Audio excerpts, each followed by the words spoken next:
Jai Jai Radha Madhava Kunj Bihari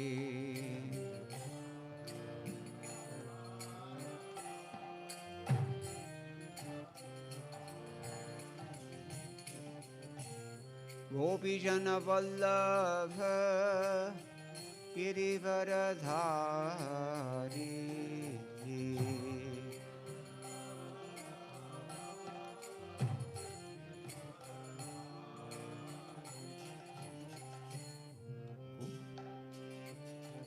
Gopi Jana Vallabha Girivaradhari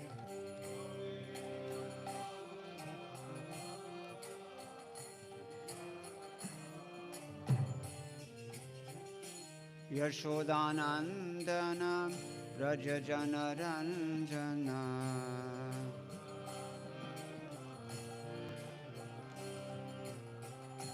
Yashodanandana Raja Jana Ranjana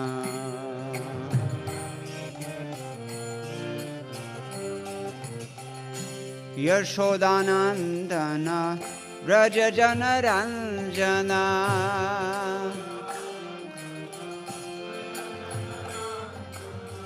Yashodanandan Raja Jana Ranjana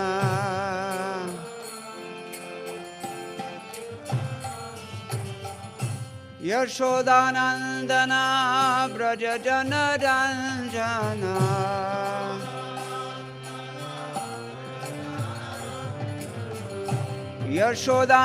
Yashodanandana Raja Jana Ranjana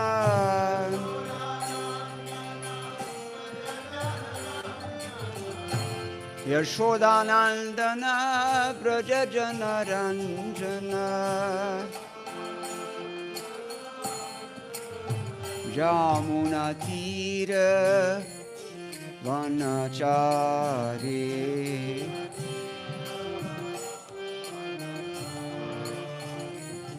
Jai Radha Madhava Kunj Bihari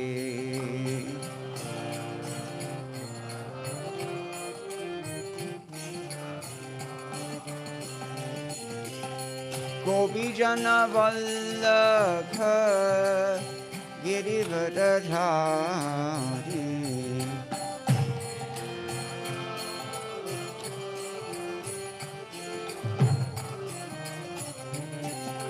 Gopi Jana Vallabha Girivaradhari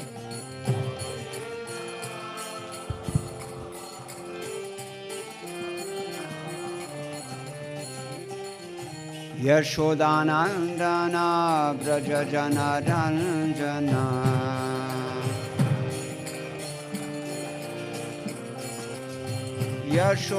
Yashodanandana Braja Jana Ranjana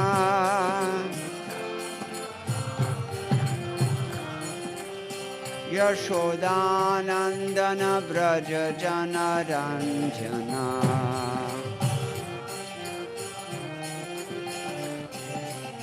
Yashodanandan Raja Jana Ranjana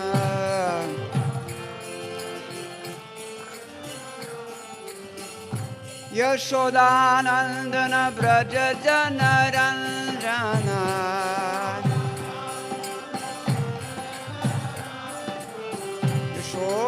Yashodanandana Raja Jana Ranjana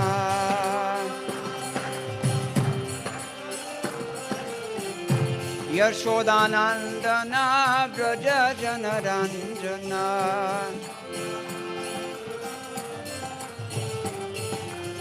Yashodanandana Braja Jana Ranjana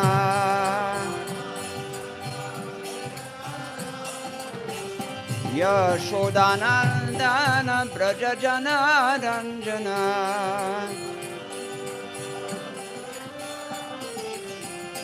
Yashodanandana Braja Jana Ranjana Jamuna Tira Vanachari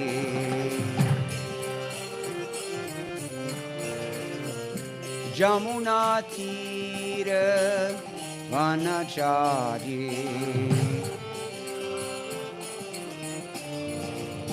Jai Jai Radha Madhava Kunja Bihari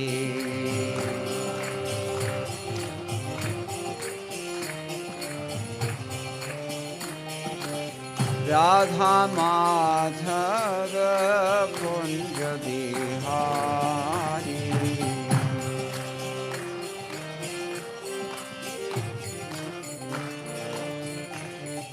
Gopi Jana Vallabha Girivaradhari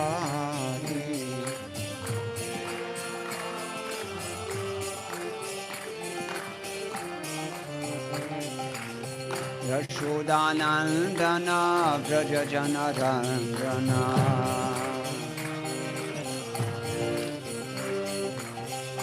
Yashodanandana Vraja Jana Ranjana Yamuna Tira Vanachari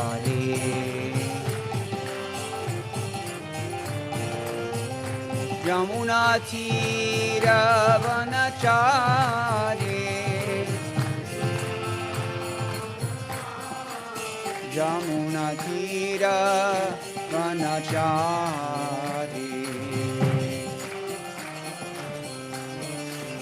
Yamuna Tira Vanachari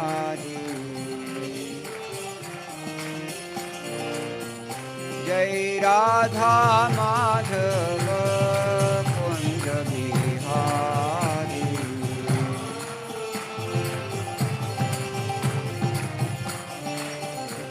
Jai Radha Madhava Kunja Bihari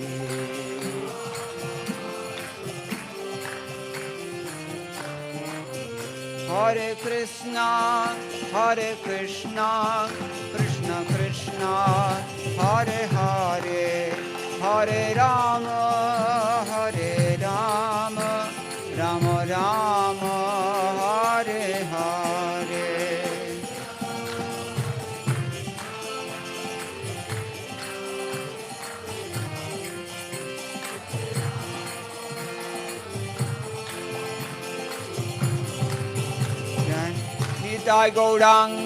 Nitai Gauranga Jai Krishna Balaram Lalita Vishakha Jaya Radhe Shyam Jaya Prabhupada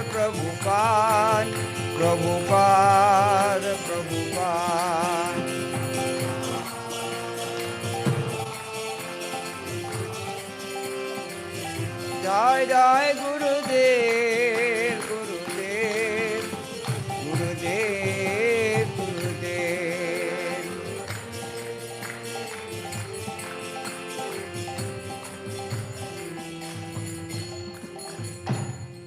Go Premanande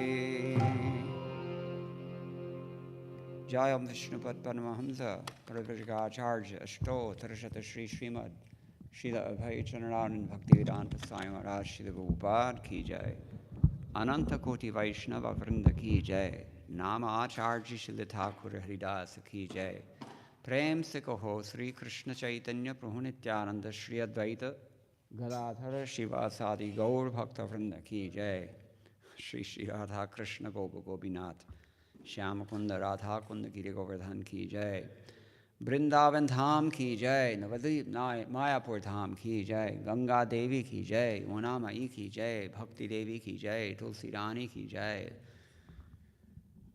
Samaveta Bhakta Vrinda Ki Jai Shri Harinama Sankirtana Ki Jai Grantaraj Srimad Bhagavatam Ki Jai Iskan PVT Samsthapak Acharya Srila Prabhupada Ki Jai Gau Premanande All glories to the Samal devotees.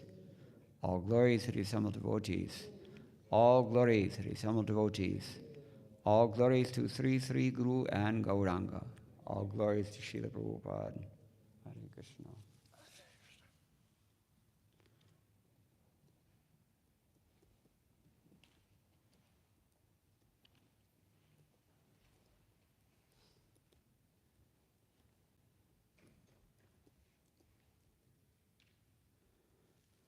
Okay, we got a problem with the microphone.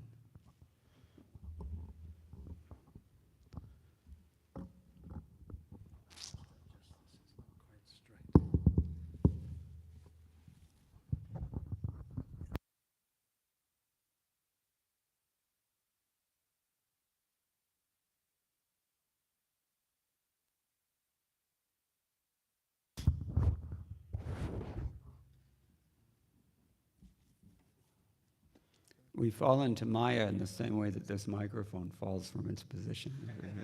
Very slowly. You don't notice it so much. Om Namo Bhagavate Vasudevaya. Om Namo Bhagavate Vasudevaya. Om Namo Bhagavate Vasudevaya. Narayanam Namaskritya Naram Chaiva Narottamam Devim Saraswatim Vyasam Tato Jayamudirayet Nashtapraishu Abhadreshu Nityam Bhagavata Sevaya Bhagavati Uttama Shloke Bhaktir Bhavati Naishtiki Krishne Swadhamo Bhagate Dharmajnanadibhisaha Kalau Nashta Drishamesha Puranarko Dhunodita. This is Grantharaj Srimad Bhagavatam Canto 2, Chapter 6, is it not? Yes. And we're on text number 8. You may recall that in the beginning of the last chapter, Narad Muni inquired from whom? Dharma. Yes, he's asking his father, O chief amongst the demigods, O firstborn living entity, I beg to offer my respectful obeisances unto you. Please tell me that transcendental knowledge which specifically directs one to the truth of the individual soul and the supersoul. Please describe factually the symptoms of this manifest world. What is its background? How is it created? How is it conserved? And under whose control is all this being done? All this is known to you scientifically because whatever is created in the past, whatever will be created in the future, or whatever is being created at present, as well as everything within the universe, is within your grip, just like a walnut. So in the context of this question, we've been hearing about the sarga and the visarga. What's the difference between sarga and visarga? Yeah, primary creation. You can say primary and secondary creation. So, and we heard about how different kinds of living entities, under the spell of the modes of material nature, they take different positions within this matter according to their karmas and their desires. Some of them are controllers, some of them are controlled.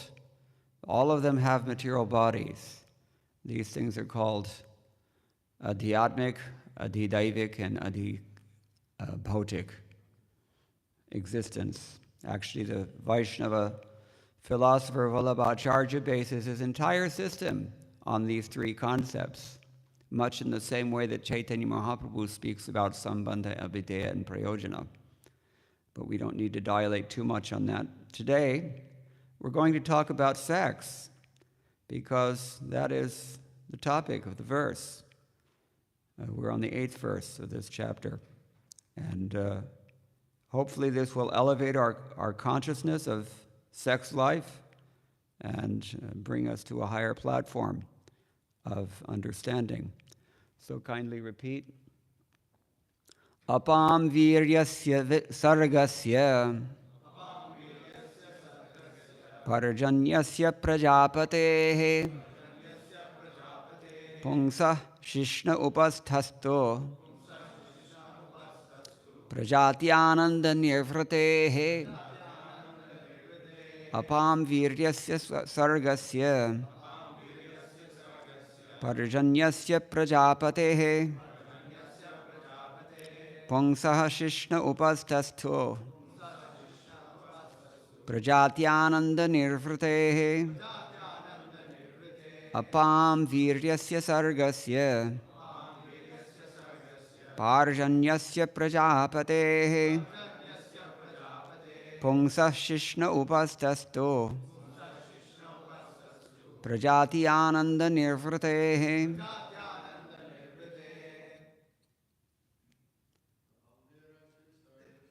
Apam viryasya sargasya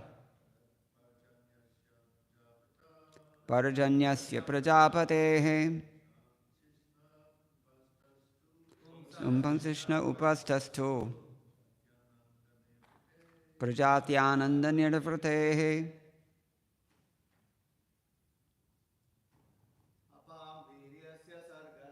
Apam viryasya sargasya parjanyasya prajapatehe pungsa shishnastu upastastu prajatyananda nirvratehe. Viryasya sargasya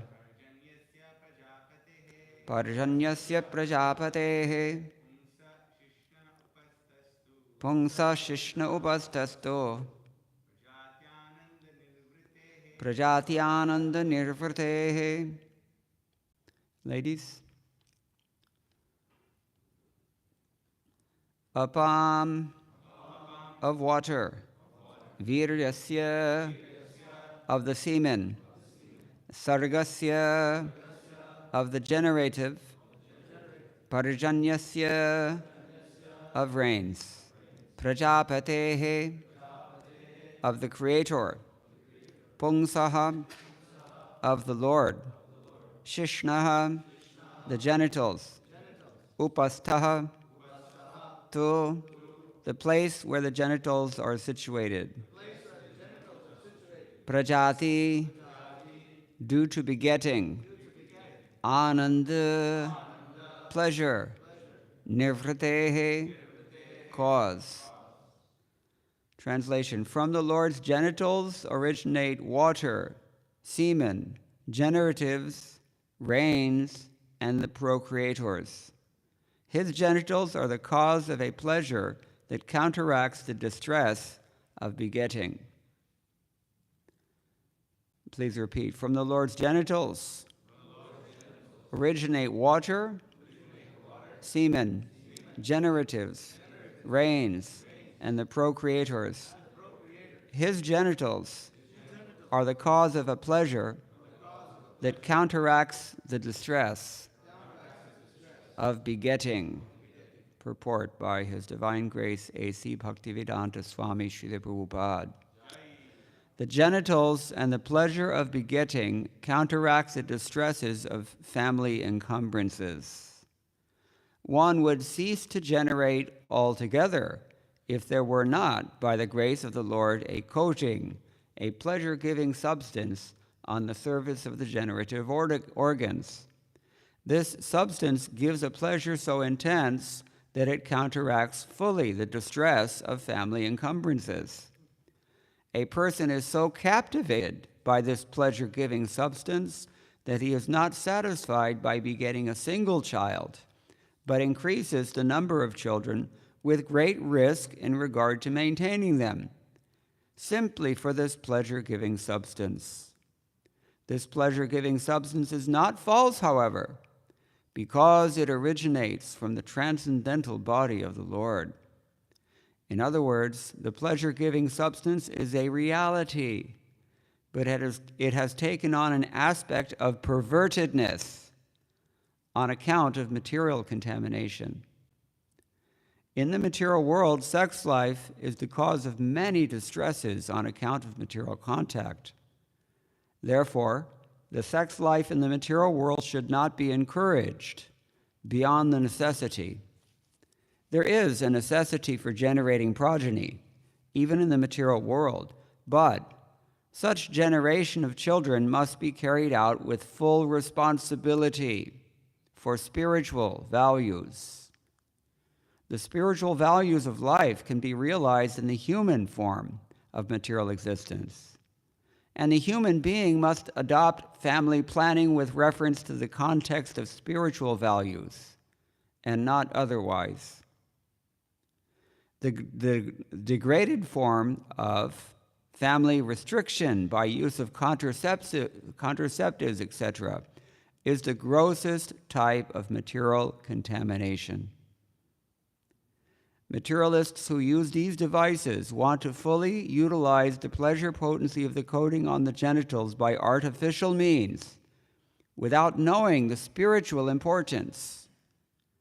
And without knowledge of spiritual values, the less intelligent man tries to utilize the material sense pleasure of the genitals.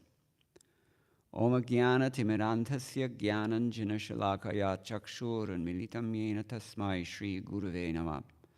Mukum Karoti Vachalam Pangum Langhayate Girim Yat Kripatamaham Vande Shri Gurum Dinataranam. Vanchakalpatarubhischa Kripasindhubhya Evacha Patitanam Pavanebhyo Vaishnavebhyo Namo Namaha. Jaya Shri Krishna Chaitanya Prabhu Nityananda Shri Advaita Gadadhara Shivasadi Gaur Bhakta Vrinda. Hare Krishna, Krishna Krishna, Hare Hare, Hare Rama, Rama Rama, Hare Hare. Madgavira Bigopala Swikuryat Kripaya Yadi, Tadaivasam Payaha Pitwa, Hrishye Yustat Priyajanaha. Sridhar Swami comments, Shishno Adhishtanam, Upatastwindriyam, Prajati Ananda Santanartha Sambhogastena Ya Nirvartastapahanis Tasyaha. That means the penis is the location, but it contains sensation. There is pleasure in procreation meant to beget offspring. By that enjoyment, there is nirvriti, or the destruction of trouble. Both Jiva Goswami and Vishwanath Chakravarti Thakur, they have much to say about this topic, but not in this verse. Jiva Goswami's commentary is also very brief. Prajati anandabhyam ya nirvartas tasyaha, which means the organ of generation is the place of the destruction of pain by sexual union and production of offspring. Prajati ananda nirvartehe. Vishwanath Chakravarti Thakur says, Viryasya shukrasya parjanyasya vrishyamana jalasya shishno adhishtanam upasta indriyam prajati anandena santanartha samprayogena nirvritis tapahanes tasya. Almost the same thing. Viryasya means of semen. From the place of the penis, shishna, arose rain showers, parjanyasya. From the organ of generation, upasthaha, arose the destruction of pain, nirvritehe, through union for producing offspring, which is the action of the organ. So, while describing sarga and visarga at greater length, later on in the Bhagavatam, Lord Brahma explains, nirabhidyata Shishno vai prajananda amritarthinaha upastha asit kamanam priyam tad ubhayashrayam. A very similar idea. For sexual pleasure, begetting offspring and tasting heavenly nectar, the Lord developed the genitals. And thus there is the genital organ and its controlling deity, the Prajapati. The object of sexual pleasure and the controlling deity are under the control of the genitals of the Lord.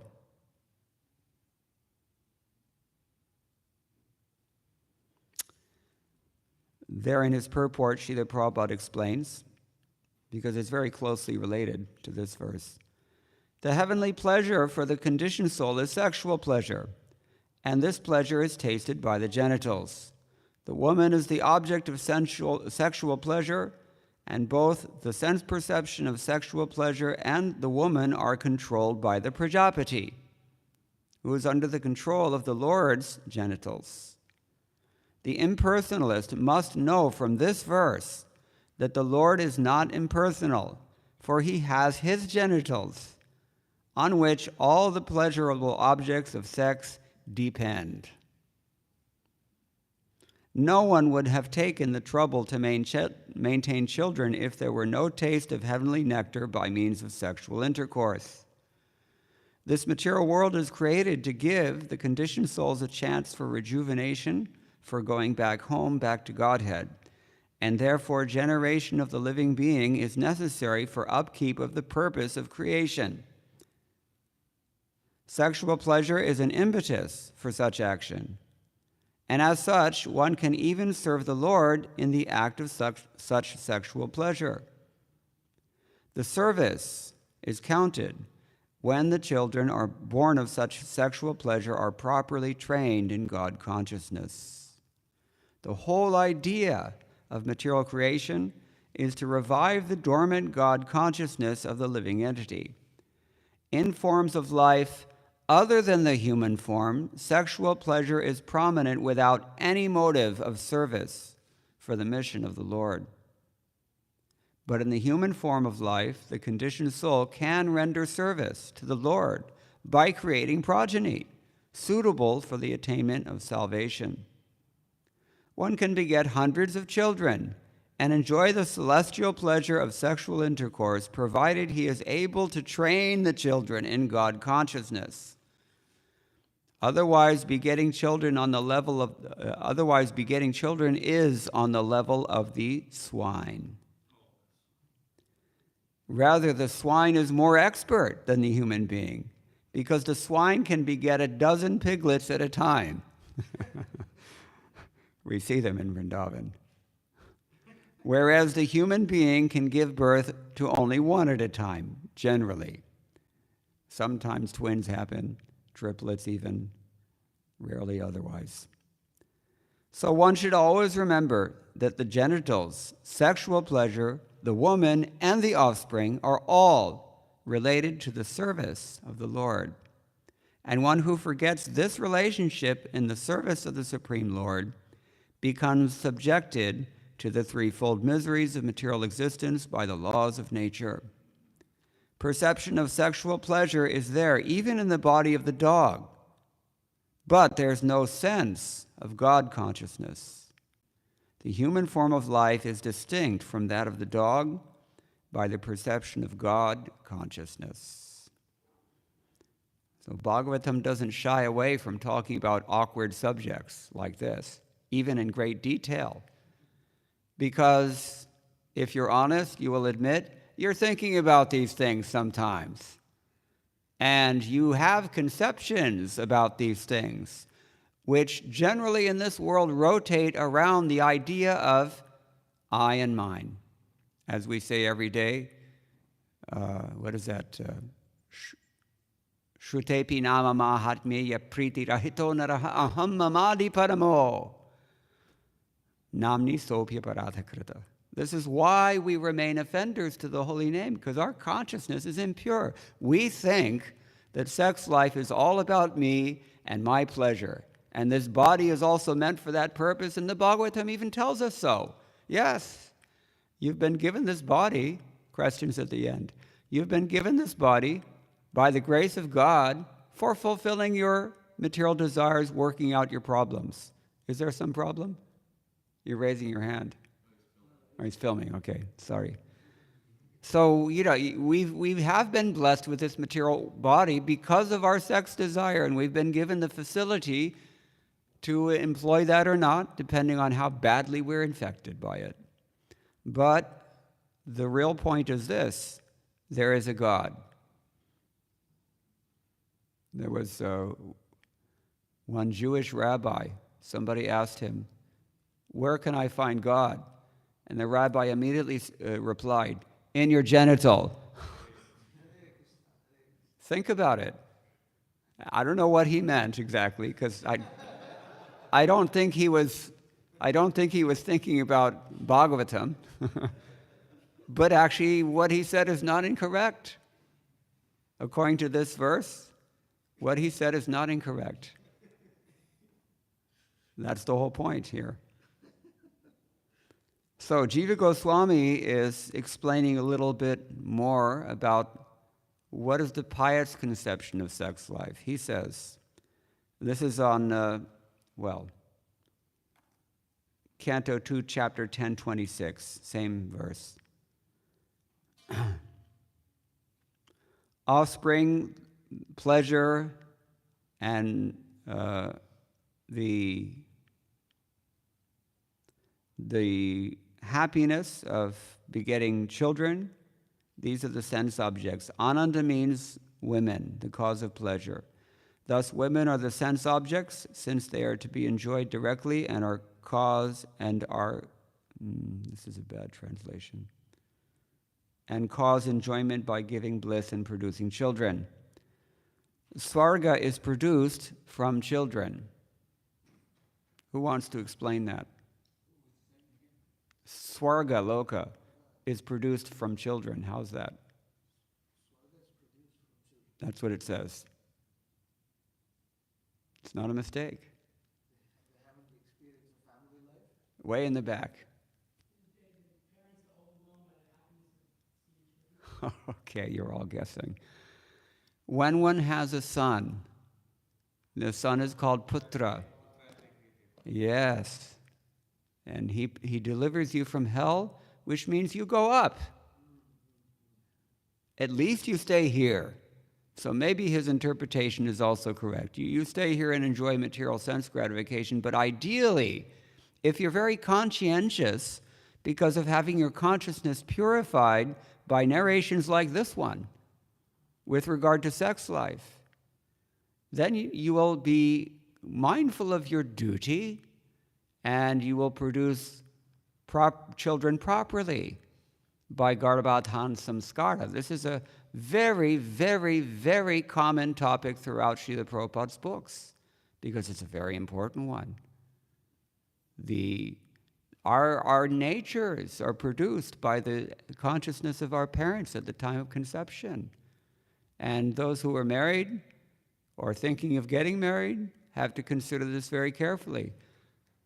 The Prabhupada stated in his purport, the whole purpose of this material creation is to bring people back to Godhead. How are you going to do that? How are you going to engage this propensity in such a way that it pleases Krishna and elevates someone else who would not otherwise have the opportunity to take a high birth? You have to give them a high birth. It's your responsibility as a householder, if you're a householder. Of course, here we're mostly brahmacharis, but these things have to be discussed in kramataha, in sequence. This just happens to be the sequence. I didn't choose the topic. But that's how Svarga is produced from children. So Svarga is produced from children, wives, and followers who are treated according to Grihastha Dharma. This is the point that Prabhupada always makes, that the household life is not just a license for sense gratification. There is a question of dharma. And actually not just household life. Everybody has a dharma. Dharmamota papanicha yashrutayastapangsi brahmadi kitapada gavadayascha jivaha. All the way from Brahma way down to the little germs. Everybody has a mission to fulfill in this material creation. They're all governed by dharma, just as a bull is controlled by a ring through his nose. You just give a little tug, he'll go wherever you want. That's dharma. The whole creation is ideally running along on the basis of dharma, and things go smoothly. Loka sangrahame vapi karma karchami harhasi. Krishna says in Bhagavad Gita that you should, at least for the sake of enabling this creation to go on nicely, you should perform your duty. I mean, there's a higher purpose, we know. That higher purpose is to awaken our own God consciousness. But at the very least, Dharma is meant to govern this material world so that we live in a sane existence, sane mode of existence. When we're peaceful, when we're basically satisfied in this world, even on a mundane level, then we can think about God consciousness. Otherwise, it's not going to happen. Srila Prabhupada saw this. And that's why he was increasingly stressing that we implement the principles of Varnashram Dharma in ISKCON. He saw that as the next step, because there's only so far that you can advance if you're acting impiously. And there's only two things to do in this world. If it's not dharma, then what is it? Adharma. So, you're either going up or you're going down. You cannot stay in stasis. That's not possible in this world. So, this is Jiva Goswami's contribution to this topic. But the fact of the matter is, since mostly you are all brahmacharis here, Loke vivayamisha madhya seva nitya hijanturna hitatra chodana vyavasthitis teshu vivaha yajna suragrahair ashunirvittir ishta. Chamasa Rishi tells Maharaj Nimi in their discussion in 11th Canto, Chapter 5, in this world, people are always attracted to sex. That is the basic principle of material existence. And they may also become attracted to meat eating and intoxication, gambling. There's no rule in the scripture that you have to do these things. But there is an arrangement for those people who want these things too much because their parents were not conscientious enough about begetting them, that one can get married. But this is called a kamya karma, and it's distinguished from what Krishna calls a niyatam karma in Bhagavad Gita. Something that obligatory duty, an obligation you have to perform. Without doing so, you incur sin. And people have no idea of these things. Even, unfortunately, it's in too many cases, devotees have no idea about these things. But they're very important, especially if you eat. Raise your hand if you eat. I thought so. If you sleep, raise your hand if you sleep. Taneshwar Prabhu didn't raise his hand. Raise your hand if you mate. Okay, good. We're making some progress.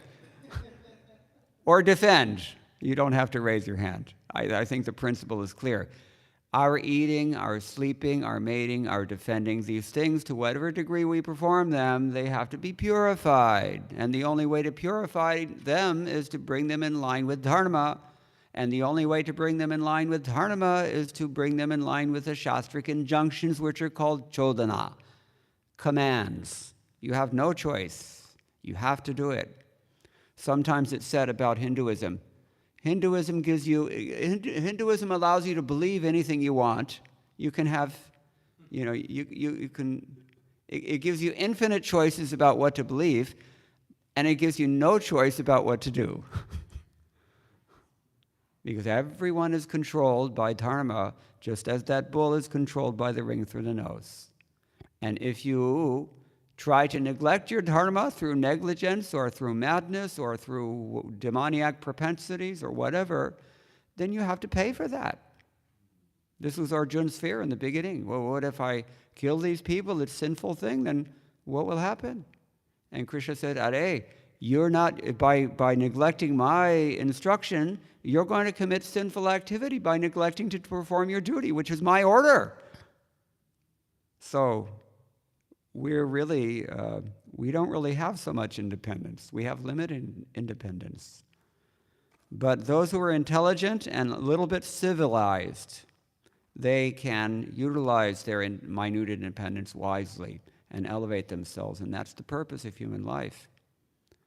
So, parents have a grand responsibility in this regard because the future of humanity depends on the choice that they make at the time of conception. What kind of consciousness are you cultivating? How have you prepared yourself? What kind of jiva is going to be attracted? So, Jiva Goswami says there's no rule regarding these things that you have to perform them, but it is possible to perform these things. That is to say, Vivaha Yajna in particular, since that's what we're talking about. Marriage is given as an example of a vidhi. And in marriage, one approaches the wife at the proper time. That's a niyam. And if there's a niyam clarifying the vidhi, then one should follow it. We need some definitions here. And he gives them. He's quoting I think he's quoting what is that book called? Kumarila's commentary on Jaimini Sutras. Do you remember the name? I think it's Tantra Vartika, maybe, is the name of it. So, a rule is given because there's an attachment to eating meat, for example.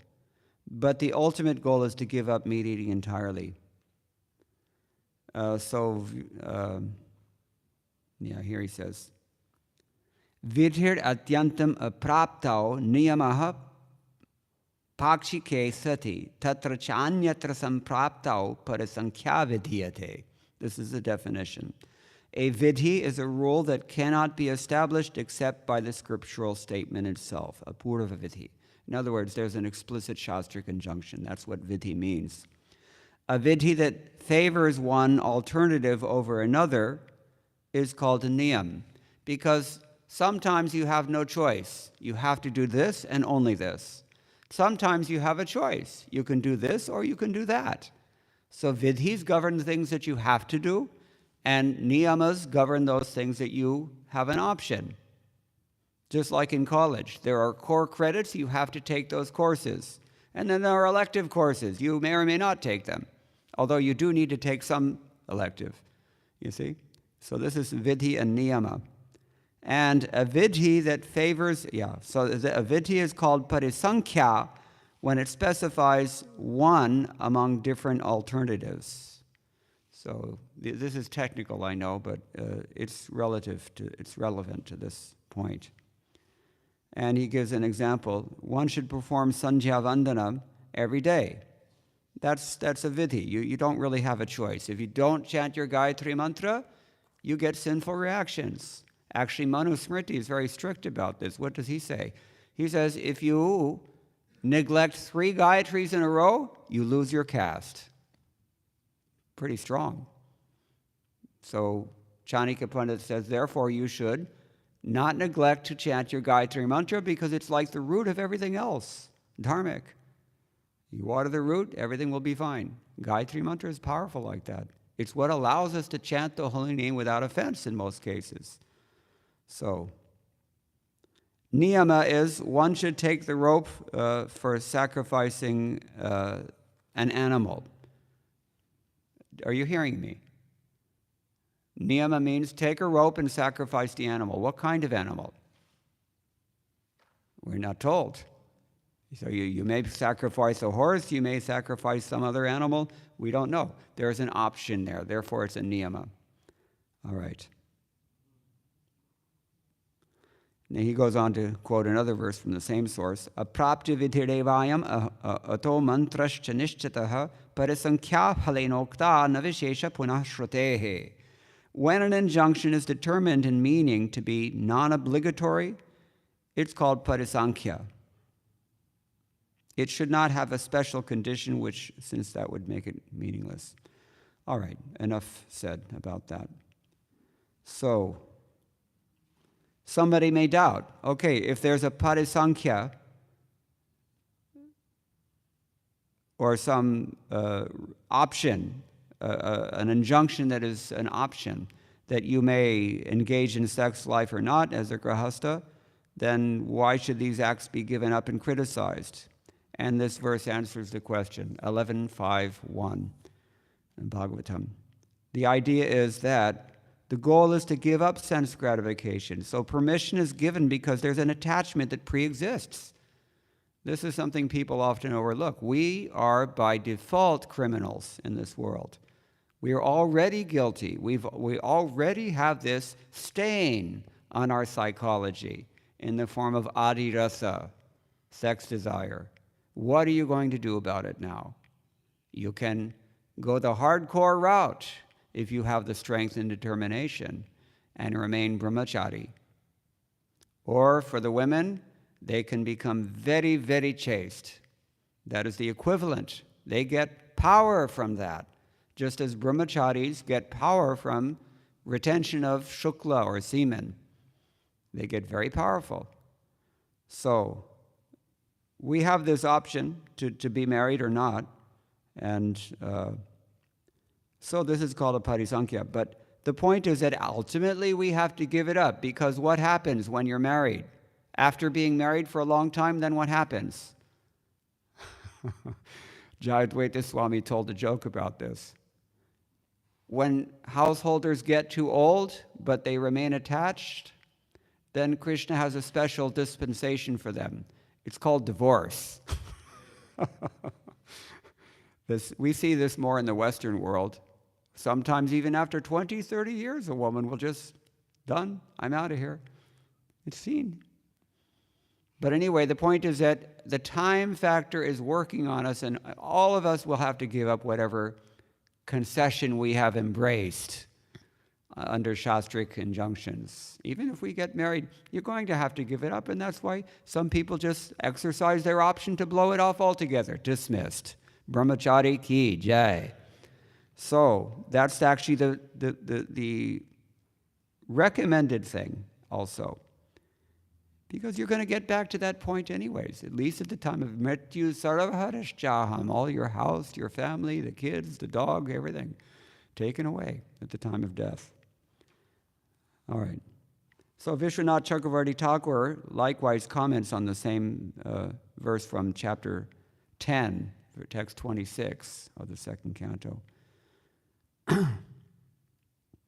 When the universal form desired offspring, sexual pleasure and enjoyment like svarga, the location of the sex organ adibhuta appeared, as well as the sense organ called the penis. The devata prajapati should be understood to have appeared. And elsewhere this devata is defined as daksha, prajapati daksha. He's the controlling deity of the whole sexual process, household ashram in general, you can say.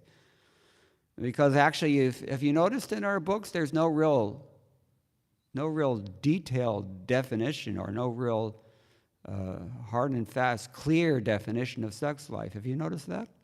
Where is sex actually defined? The general word is used, maituna, but maituna means everything. Everything that goes on in the grihastha ashram. And just enjoying a chat with your wife, that's also considered to be sex life. It's actually pretty broad.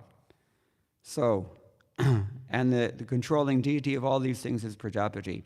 This is what we mentioned, what has already been mentioned in the Bhagavatam, that is to say. Back in the early chapters of the second canto, I mentioned Adidaivik, Adhyatmic, and Adibhautic levels of material existence. So you have the deity, you have the spirit soul who is involved, and you have the physical bodies that are involved in this process, in which somebody is controller and another person is controlled. So these things are all there. Our sex life is actually controlled by Prajapati Daksha. And if you want to enjoy sex life, it's going to come through his agency. And this is something to meditate on, because he's the representative of the Supreme Lord. So all these things are here, but the point is that this what we think to be completely apart from God is not so. This is the real essence of it. We have a constant tendency to atheism because we prefer to get God out of the picture as much as possible. That's why we come into this world. And the form that atheism usually takes is to define something as being separate from God. But Krishna says the rare soul is that intelligent person who understands Vasudeva Sarvamiti. Actually, there's nothing separate from God. Even sex life is God, in some sense, as these verses have been describing. So, apam viryasya sargasya parijanyasya prajapatehe pungsa shishna upastastu prajati ananda nirvratehe. We have heard from our acharyas commenting on this verse that sex life, the pleasure of sex life is not really the pleasure, it's not a positive pleasure as much as it's the diminishing of pain. Tapa, the word is used, tapa. What does tapa mean? Heat, yes. What else does it mean? Austerity, misery. Well, quite a few different definitions, isn't it? But it means all these things at the same time. Heat. Cows are in heat when they're desiring sex, right? People also say, oh, she's hot, right? The pain. Also, there's pain involved, real pain. Actually, it's ironic because in the 10th canto, I think it is, Shukdev Goswami tells us that the Lord's leelas with the gopis are actually meant to teach the materialists that any kind of enjoyment with the opposite sex will result in pain. It always does. There is always pain. Even if you're in the most glorious, praiseworthy, dharmic household life, there's so much pain. Emotional pain, sometimes even physical pain. What is that? The stereotype, husband and wife fighting. Suddenly a frying pan flies across the room and misses the husband's head. So this ananda, he says, is actually nirvrite. It's really the cessation of tapa, the cessation of misery, or the cessation, because sex life makes you forget. And Prabhupada mentions in his purport the misery of raising children. It's a real headache. Really, it's a headache. And so the pleasure coding that is on the external side of sexual intercourse, it makes us forget all about that because we're intoxicated by it due to long habituation as criminals in animal consciousness within various forms. We have this fascination, rasa, adi rasa. I think it's Kavi Karnapur who defines rasa as fascination. Just like we have sometimes we hear, drop dead gorgeous, right? One is fascinated by the opposite sex. That's a kind of rasa, but that is the adi rasa of the material world. It will not help us, it will only entangle us. But we should understand that there is an original rasa. Now we're talking about the interim identity of the Lord with this sexual process. That with regard to creation, the Lord himself is the, what is the word they use for that? Maybe paradigm, not exactly paradigm, archetype for sexual activity in this material world. But beyond that, far beyond that, is especially the emotional aspects of sex, which are more actually entangling. Because people sometimes, householders even, they can give up gross sex life, but that emotional attachment is very strong. But the strongest emotional attachment is to the Lord and to his transcendental sex life, which is called rasa lila. Not exactly this gross, perverse conception that we presently are not free of, but through discussing these aspects of sexual reality that are given by us, by our acharyas, and appear here in the Bhagavatam, we can gradually refine our consciousness such that our consciousness becomes a suitable field for planting the seed of real kama bij. That is to say, the transcendental Cupid Krishna himself. And then when we understand that as the ultimate reality, then we can become thoroughly absorbed in that as much as we're absorbed in its perversion here in this world. So all these things extend from verses like this. There's so much more that can be said about it, but maybe I should stop now. I think we've covered the basic things. Maybe I'll just go through the purport again and at a glance and see. Srila Prabhupada said another nice thing. He said,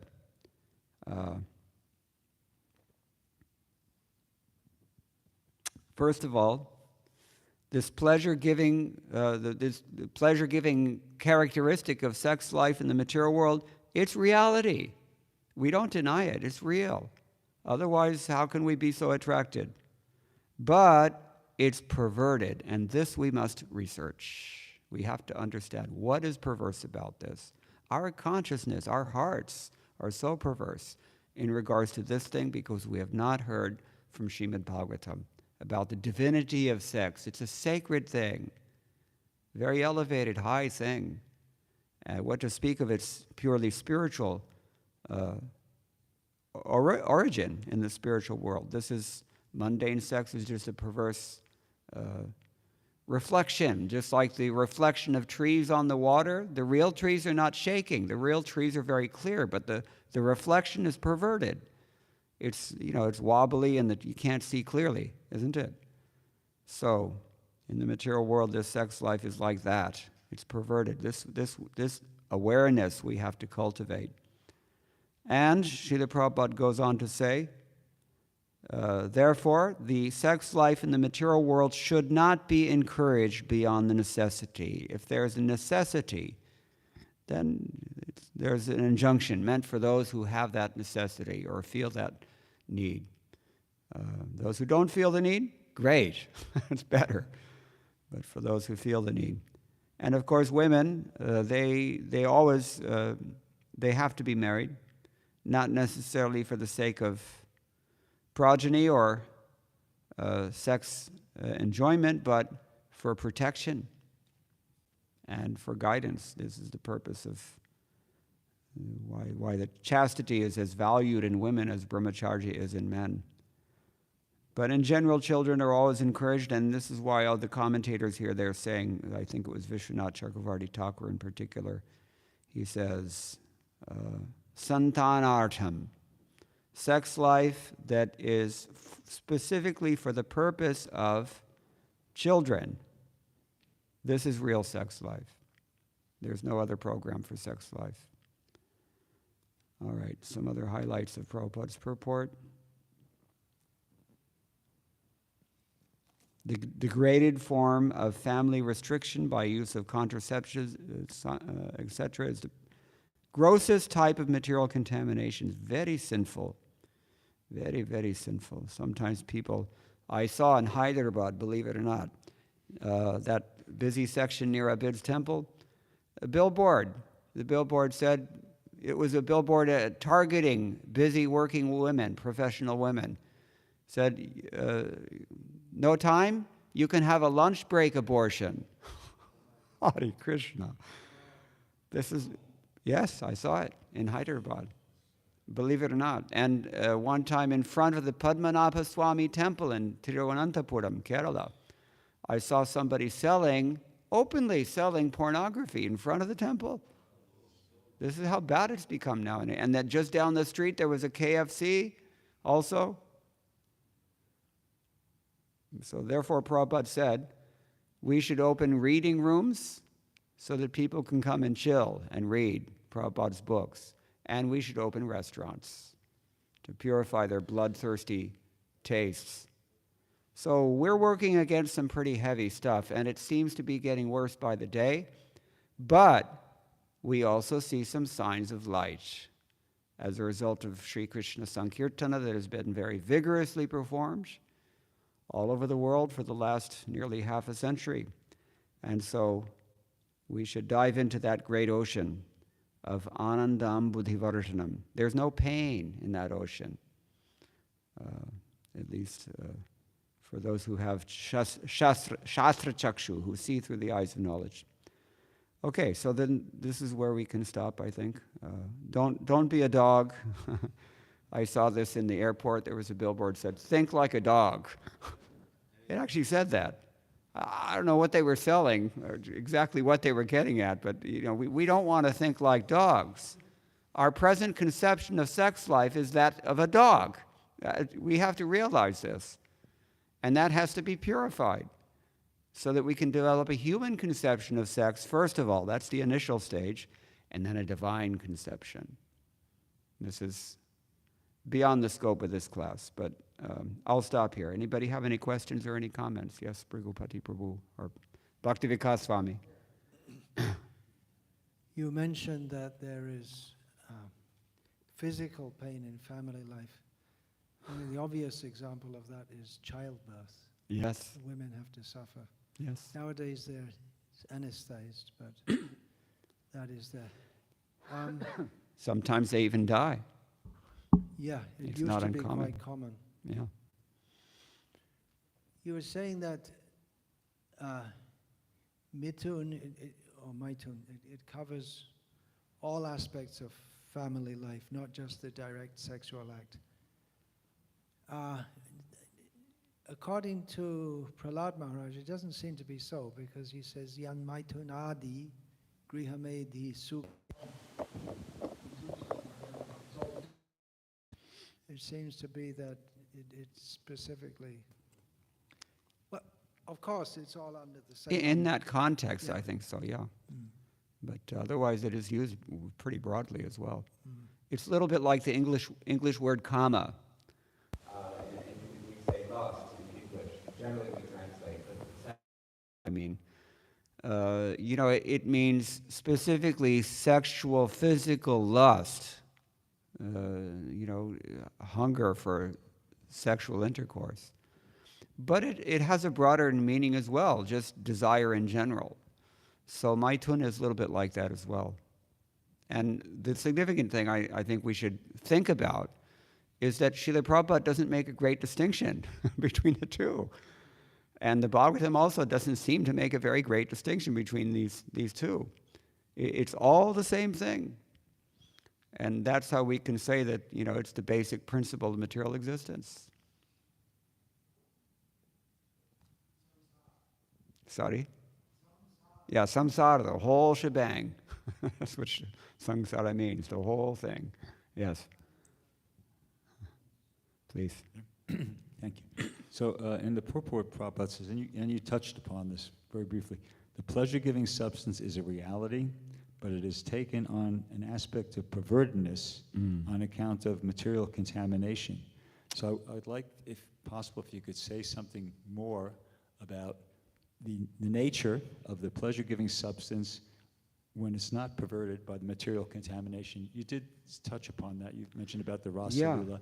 Yeah. And you did make that point about Maitunya, which Maharaj just commented about. That means everything, because in the first canto, in the purport of the very first verse, Prabhupada says,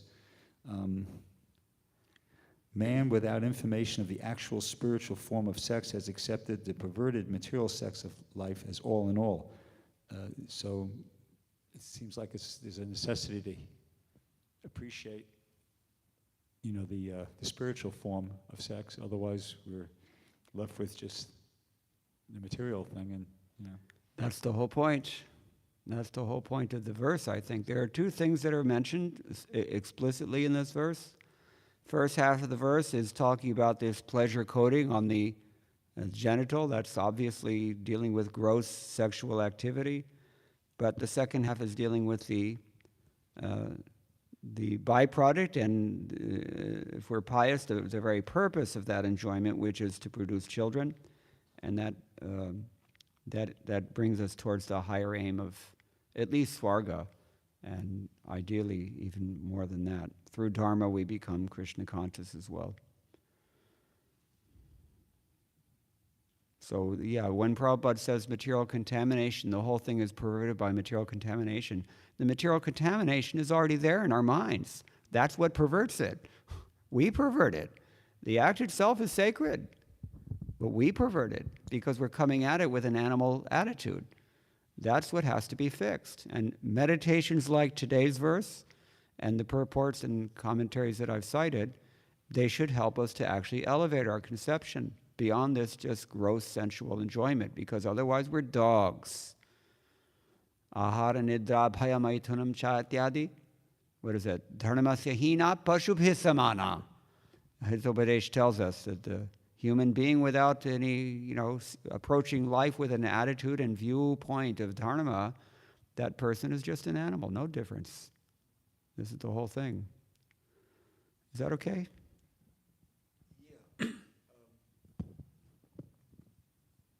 Yeah, you kind of really did address what Prabhupada was saying in the purport. I guess what I was thinking in my mind, I wanted to hear something more about how the psychology of material sex is a perverted reflection of the pure. Yeah, I mean, we know that ham mamadi panamo, I meant, we're all looking at this in terms of me being the enjoyer.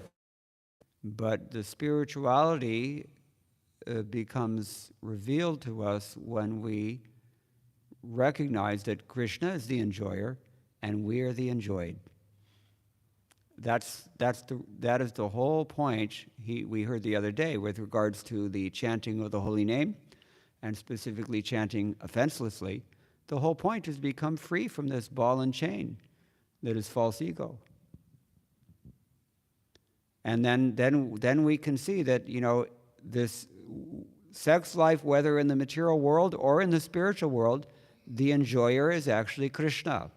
Then it becomes a divine thing.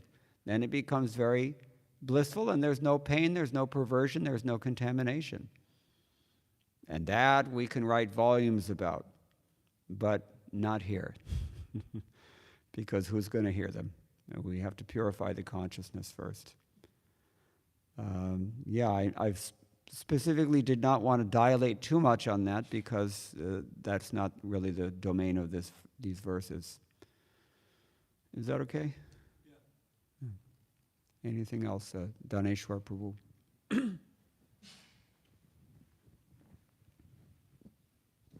So in regard to Brigapati's comment, in the Chaitanya Shikshamrita, Bhaktivinoda Thakur, he explains that kama, which is taken as material lust, is also the perverted reflection of our love for Krishna. In the pure state, kama is pure love of God, and it gives that wonderful, most intense experience. But then when it's perverted in the material world, it gives the most intense experience of material lust. Yeah, and pain, consequent pain. And then I have one comment or question. My understanding about the sanskara before begetting children, that the idea of that is that this is raising the consciousness of the parents prior to conception, so that the consciousness of the parents attracts a child or a living being of a similar consciousness at the time of union. And so my understanding was it's a matter of raising the consciousness of the parents to attract a living being that's a higher, more evolved, more developed, higher, more spiritual. But you gave the impression that by the parents performing the sanskara, that soul that is going to take birth in the womb becomes elevated. Am I making myself clear? Okay, yeah, I got it. Yeah, no, I'm sorry, I didn't mean to give that impression. But in some sense it's true, because without performing that ritual, you don't attract elevated soul. So, yeah. But, I mean, really, I want to look at it in terms of an analogy. We talk about initiation in different ways. We define initiation as a particular ritual that you perform, and a fire yajna, etc. And we also talk about initiation as the awakening of transcendental knowledge by hearing from the spiritual master.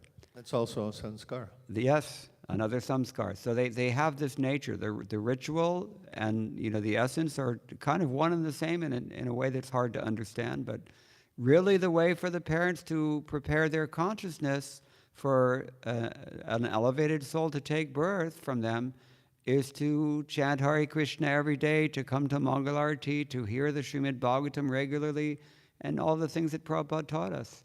And then after chanting 50 rounds, such persons will be capable of maintaining an elevated level of consciousness. Others, I don't know if it's really guaranteed, but yes, it's a samskar. And all the samskars are meant to do this. Samskaratu bhavet dvija. Everybody is born as an animal, but by samskars you can become twice born at least, and a twice born person may study the Vedas and become learned, and when he's actually realized Brahman, then he can be called a Brahmana really. So we can see what kind of work we have to do. Mrigupati Prabhu.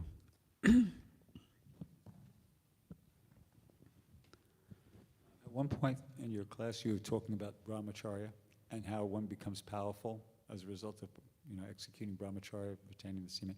And then, if I understood correctly, you indicated that, the equivalent of that for women was to be very chaste. Yeah. But you also mentioned in the lecture, not at that point, some other point, that women should be married. Yes. So what is the understanding in the Vedic culture?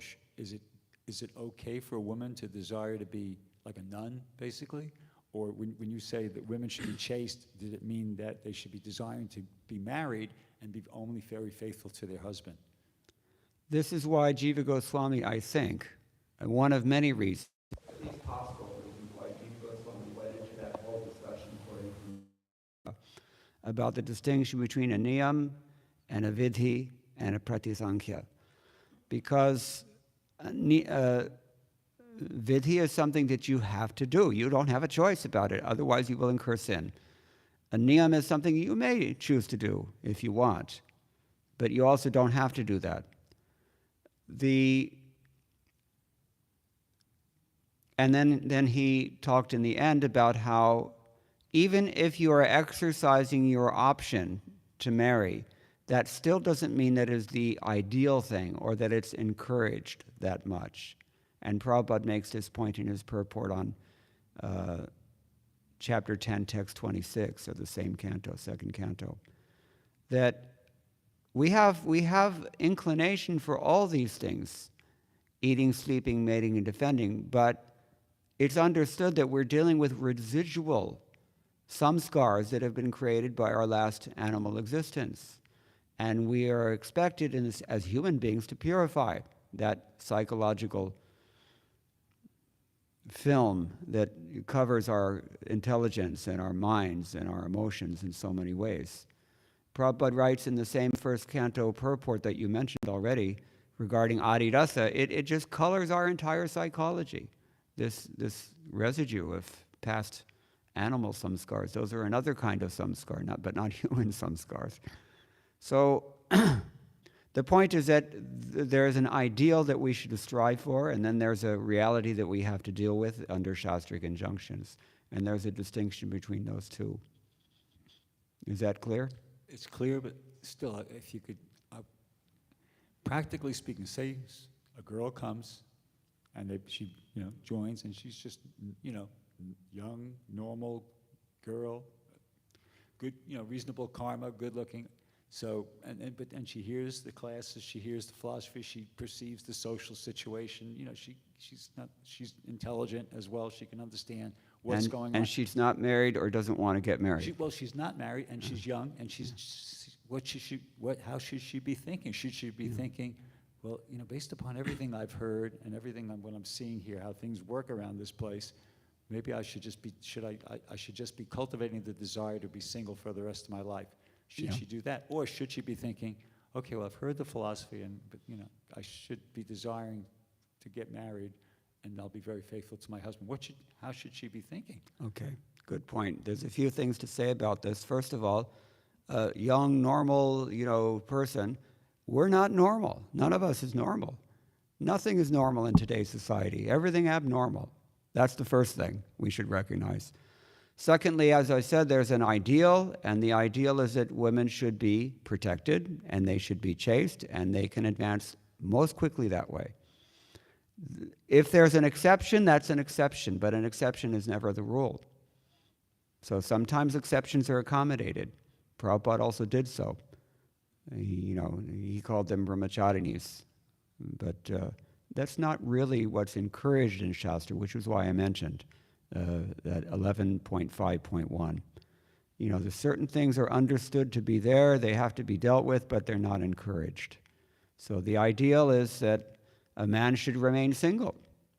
And the ideal is also that a woman should be married. Now, how are you going to join these together? Therefore, Prabhupada said, in ideal society, then polygamy is sometimes allowed among those who are actually competent to satisfy every wife, and that's not an easy task any householder will affirm. So, yeah, there's always a little bit of balance between what's ideal and what's practical, but a lot of it also depends on the desire and the adhikar and the faith of the person who is involved, the person who is maybe thinking of joining or associating more closely with ISKCON. And the preachers have to be sensitive to that also. Because, you know, if you try to smother somebody in vidhis, then, you know, they may end up just giving up altogether and going to another religion, and maybe they should, because that's where their adhikar lies. But the ideal is there, and we should always try to encourage that as much as is feasible. I mean, you're asking a general question, so the best I can give is a general answer. Hope that's okay. Dineshwar Prabhu wants to say something.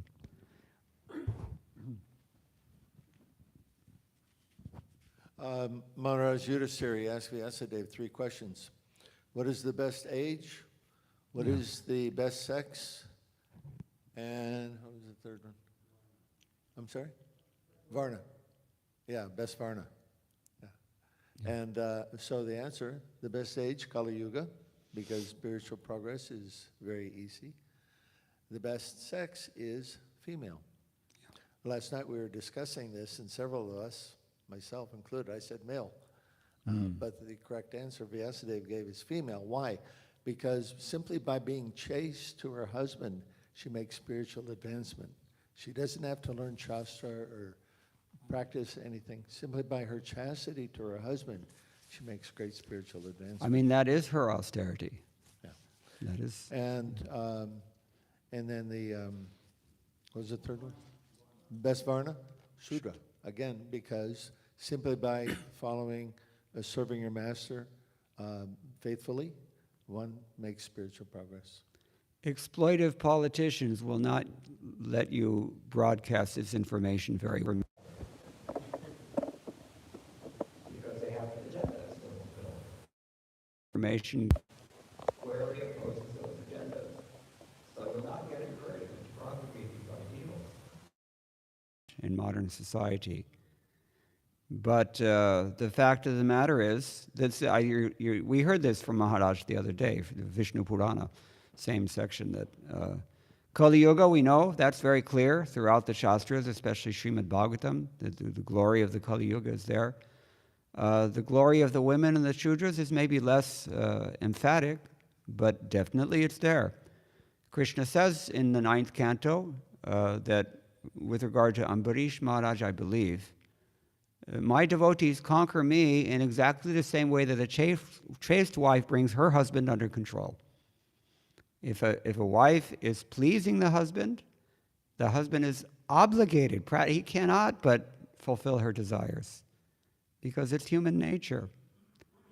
So we need that example, and the women, as you said, they have an easier job, actually. They don't have to have so many responsibilities. It's just very simple for them. Yeah, and ultimately, someone asked Prabhupada's godbrother, Bhakti Rakshak Sridhar Maharaj, what's the position of women in Krishna consciousness? And he immediately answered that the position, women have the superior position because they have this mentality of chastity and devotion, which we're all trying to cultivate. Where would we be without women? How would we possibly learn this? The same thing goes with the Shudras. Every rasa in bhakti is permeated by which one? Dasya bhav. And that is impossible. It is impossible to have dasya bhav without dasas. Hai na? It is very true. So this is the point. Women, Shudras, Kali Yuga, they have glory. They have instruction for those of us who are intelligent enough to appreciate what they can teach us. And we should take advantage. And we should not shy away from repeating the words of our spiritual masters, which, clarify this issue. Even though, we are constantly harassed by aggressive politicians who have other agendas. We have to repeat these words faithfully. Otherwise, what happens for a person who does not faithfully repeat the instructions of his acharyas? What does he do to his parampara? He hijacks the parampara. He turns it into something else. And that's not something we want in our karmic portfolio. So, yes, you have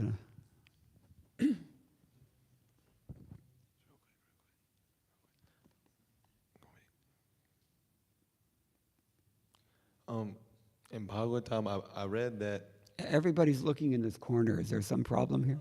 there's a bird. Oh, okay, sorry.